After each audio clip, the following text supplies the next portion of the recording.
Hello, welcome to Invictus Motors. When you've got about £60,000 and you want to get yourself into a 997, you've got the option of two cars.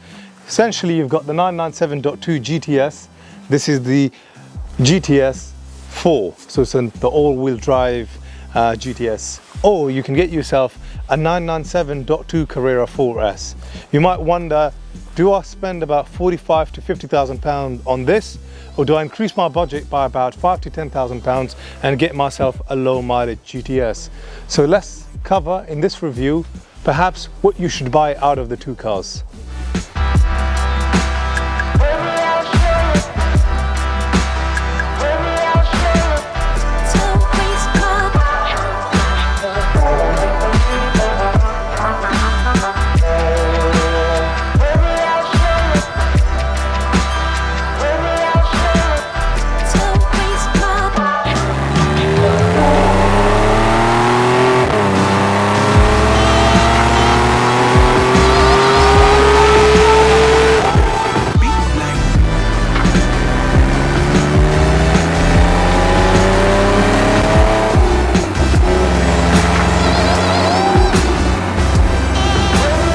The key difference between these two cars essentially is the power pack that you get on the GTS, and obviously the GTS is just built differently and it just handles and drives a bit like what you would expect out of the GT product, the GT3 or perhaps even the GT2 maybe.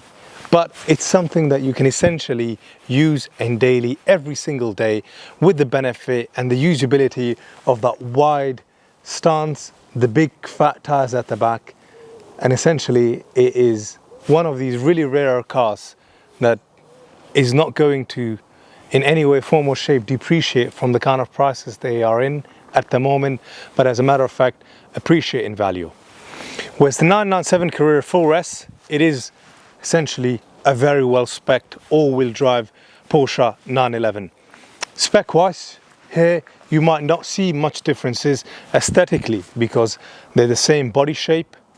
And essentially there's a lot familiar between these two cars. But here in terms of the powertrain, this 3.8 litre engine produces 380 brake horsepower, whereas the same 3.8 litre powertrain produces 420 brake horsepower.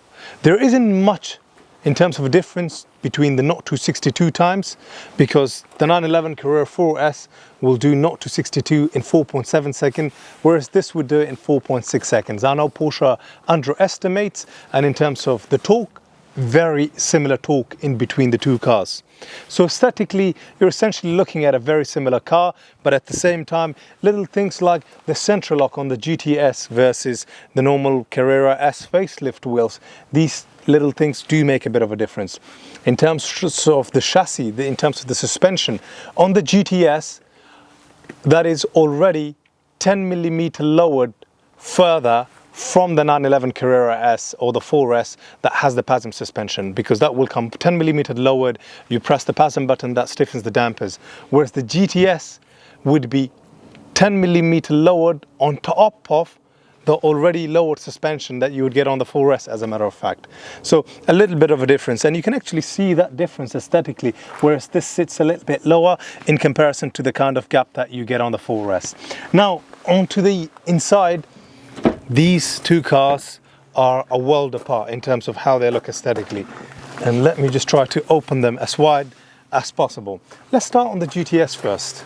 This is an extremely well-spec'd GTS because you've got essentially Alcantara around the glove box.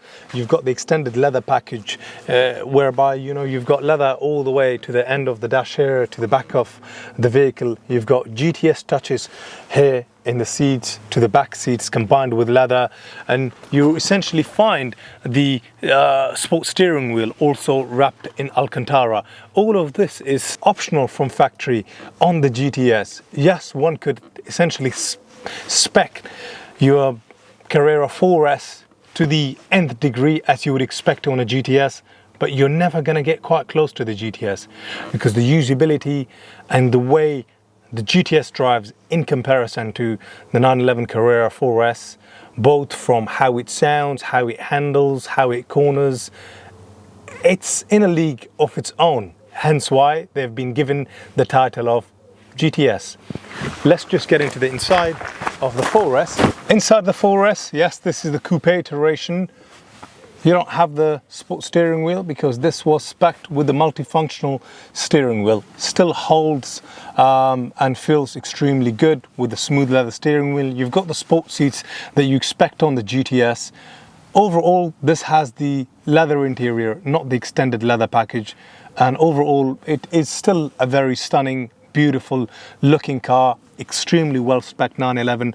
You have the sports Chrono Plus package with both the sports button and the PASM button, as well as the Porsche sports exhaust system. Essentially, you're looking at a very similar interior, but when you're sitting inside of either this or the other, it feels absolutely amazing. On a cold start, you will feel that the GTS have a little bit more of a grunt over the Carrera 4S with sports exhaust. So the GTS just have that bit more, which is what you essentially pay for. But I guess the key difference really comes from how they are like to drive.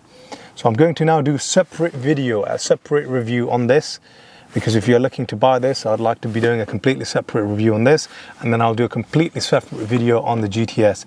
The links will be in this video below, or you can click on somewhere here and watch the video. So thank you very much for tuning in, and I hope I've done the GTS or the Carrera 4S in the 997 iteration a bit of a justice.